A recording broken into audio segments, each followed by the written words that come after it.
விஷுவலஜி நேயர்களுக்கு வணக்கம். வாங்கண்ணா வணக்கங்கண்ணா, மை சாங்க நீ கேளுங்கண்ணா. இப்போ நம்ம ஒரு 5 கேள்வி வச்சுருக்கோம். யாருக்குன்னா நம்ம திருப்பூர் சுப்பிரமணியம் அவர்களுக்கு. ஐயா, உங்களுக்கு அறிமுகம் தேவையில்லை. இந்த ஃபேஸ்புக்கு, ட்விட்டரு, வாட்ஸ்அப்னு மக்கள் உங்களுக்கு புகழாத நாளே கிடையாது. தில்லாலங்கடி சுப்பிரமணியன் கூட சொல்லலாம். அவர் ஆடின தில்லாலங்கடி ஆட்டங்களுக்கு ஒரு 5 கேள்வி. மிஸ்டர் தீச்சட்டி மன்னாரு, நான் என்ன கேள்வி கேட்க ஆரம்பிக்கலையே. நாடா கேள்வி கேட்ப. கேள்வி 1, இந்த கொரோனா காலகட்டத்தில் தமிழ்நாடு அரசாங்கம் தியேட்டர்களில் 50% சீட்டு மட்டும் ஃபில் பண்ணிக்கோங்க அப்படின்னு சொல்லிட்டு ஒரு சட்டம் போட்டு வந்தாங்க. இந்த மாதிரி 50% மட்டுமே அரசு அறிவிச்ச இந்த நேரத்தில் உங்கள் தேட்டரில் மாஸ்டர் படத்துக்கு நீங்கள் என்ன பண்ணியிருக்கீங்க, டிக்கெட் ரேட்டு டபுள் மடங்காக வச்சு விற்றுருக்கீங்க. நாங்களும் அங்கே தான் போகிறோம் வாங்க. அதாவது அரசாங்கம் 50% சீட்டு மட்டுமே ஃபில் பண்ணலாம் அப்படின்னு சொல்லும்போது நீங்கள் என்ன பண்ணீங்க, அப்படியே டிக்கெட் ரேட்டுங்களை டபுள் மடங்கு ஆக்கிட்டீங்க. ஐயோ, இது மேட்ரே வேறம்மா.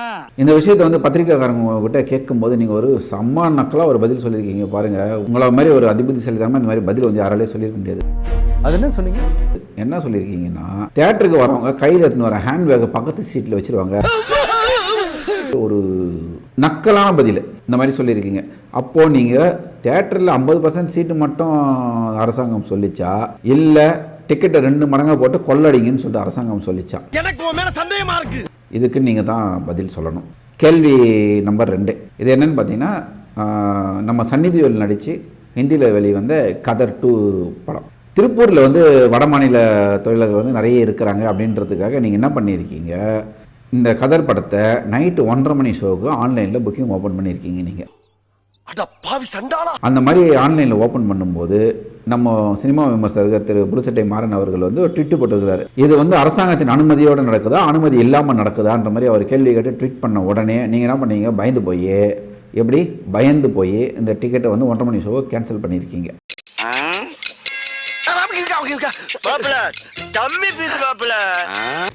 உங்களுக்கு யார் இந்த அதிகாரத்தை கொடுத்தது?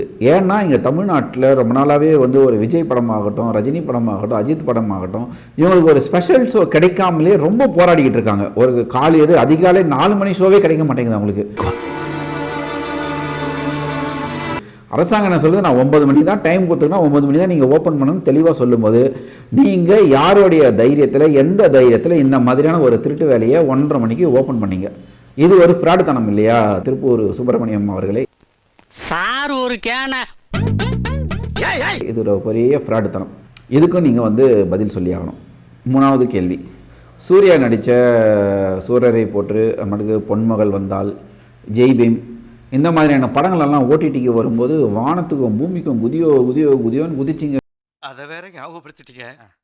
நெஞ்சமெல்லாம் பொண்ணா இருக்கு தம்பி, மறக்க முடியல. தமிழ் சினிமாவுக்கு சூர்யா தமிழ் தேட்டர்களுக்கெல்லாம் சூர்யா பெரிய துரோகம் பண்ணிட்டாரு, ஓடிடியில் படம் வித்துட்டாரு, இனிமேல் நாங்கள் சூர்யா குடும்பம் எடுக்கிற படத்தை எந்த படத்தையும் எந்த தேட்டரை நாங்கள் சப்போர்ட் பண்ண மாட்டோம் அப்படியெல்லாம் தையத்தக்கான்னு குதிச்ச ஆளு நான் திரும்ப வந்த உடனே தூத்துக்குடி டவுனுக்குள்ள ஏகப்பட்ட பட்டாசு வெடிக்கும். இப்போ கங்குவா படத்துக்கு நெகட்டிவ் ரிவ்யூ வந்த உடனே அப்படியே உட்டாலக்கடி அடிச்சு அவங்க காலில் சரண்டர் ஆகி இந்த கூவிட்டு இருக்கீங்க. ஃபர்ஸ்ட் ரிவ்யூ எடுக்கக்கூடாது, ரிவ்யூ வரனால தான் படம் கெட்டு போச்சு, சூர்யாவோட லைஃபு போச்சு. எதுக்கு இந்த மாதிரியான ஒரு பச்சவந்தித்தனமான வாழ்க்கை திருப்பூர் சுப்பிரமணியம் அவர்களே? ஏண்டா எங்களை இன்னமுமாடா நம்பிக்கிட்டு இருக்க? எங்க பேசிக்கிட்ட பார்த்தாவே உனக்கு தெரிய வேணாமா? அடுத்து 3வது கேள்வி, இந்த சமீபத்தில் மாரி செல்வராஜ் இயக்கிய வாழை படம் வந்தபோது அவர் சொன்னார், இது என்னுடைய வாழ்க்கையை வரலாறு, நான் என்னுடைய வாழ்க்கையை தான் எடுத்தேன் அப்படின்னு சொல்லிட்டு சொன்னார். அதுக்கு நீங்கள் ஒரு பேட்டி கொடுத்தீங்க. இந்த மாதிரி வாழை பண்ணுற வாழ்க்கை வரலாறு எடுத்த படங்கள்லாம் நாங்கள் அப்போ கஷ்டப்பட்டோம்னு சொல்லிட்டு இப்போ பென்ஸு காரில் தான் வராங்க, எந்த டைரக்டர் பண்ண வசதி இல்லாத இருக்காங்க அப்படி இப்படின்னெல்லாம் பேசியிருக்கீங்க. ஆனால் இப்போ திடீர்னு சூர்யாலாம் சூர்யா படம், இந்த மாதிரி வேறு படங்கள் அஜித் படம் அதுக்கெல்லாம் ஒரு மாதிரி பேசுகிறீங்க. இது எதனால இந்த மாதிரி நீங்கள் பேசுகிறீங்க? இந்த பொழப்பு பிழைக்கிறதுக்கு என் கூட வந்துருங்க, 3 வேளையும் சுடுசோறு சாப்பிடலாம். இப்போ இவங்க மட்டும் தான், யார் ரஞ்சித், மாரி செல்வராஜ் மட்டும் தான் பென்ஸு கார்லையும் ஆடி கார்லையும் வராங்களா? மற்ற நடிகர்கள்லாம் ஷேர் டவுன் பஸ்ஸமாக பிடிச்சி வராங்க.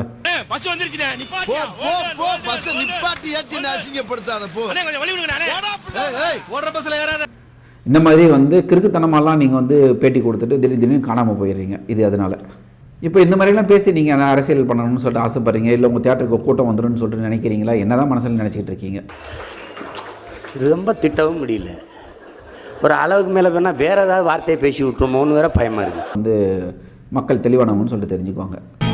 யார் உனக்கு இதெல்லாம் எழுதி கொடுக்குறது? 5வது கேள்வி திருப்பூர் சுப்பிரமணியத்துக்கு. நேற்று ஒரு அறிக்கை விட்றீங்க. என்ன அப்படின்னு சொல்லி பார்த்தீங்கன்னா, தமிழ் சினிமாவை எந்த விமர்சகர்கள் விமர்சனம் பண்ணாலும் ஒருத்தருடைய விமர்சனத்துக்காக படம் ஓடவும் செய்யாது, ஒருத்தர் நெகட்டிவ் விமர்சனம் கொடுக்கறதுக்காக ஓடாமல் இருக்கவும் செய்யாது. நல்ல படம் வந்தால் ஓட தான் செய்யும். அப்படி இப்படி நல்லா கூவுனீங்க. ஆனால் இன்றைக்கி என்ன பண்ணுறீங்க, விமர்சகர்களெல்லாம் ஒரு படம் ஓட மாட்டேங்குது. எதுக்கு? இந்த வேட்டையன், கங்குவா, இது முக்கியமான படங்க இந்தியன் 2, இந்த படம்லாம் ஓடலன்னொடனே விமர்சகர்களால் தான் இந்த படம் ஓடலை, எல்லாம் நெகட்டிவாக பேசிட்டாங்க.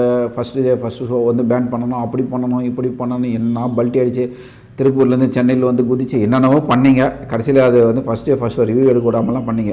என்னப்பா செய்யறது, விதி விளையாடுச்சுப்பா. நாய நீ விளையாண்டு போட்டு விதி மேலேண்டா பழி போடுற. உங்களுக்கு ஒரு கேள்வி, எவ்வளோ படங்கள் வந்து நல்ல படங்கள் சொல்லியிருக்கேன். உதாரணத்துக்கு வந்து போகுமிடம் வெகு தூரம் இல்லைன்னு சொல்லிட்டு ஒரு படம் ஒன்று விமல் எல்லாம் நடிப்பில் வெளியே வந்து படம் வந்து எல்லாருமே நல்லா இருக்குது, நல்ல கதை, நல்லா பாராட்டினாங்க.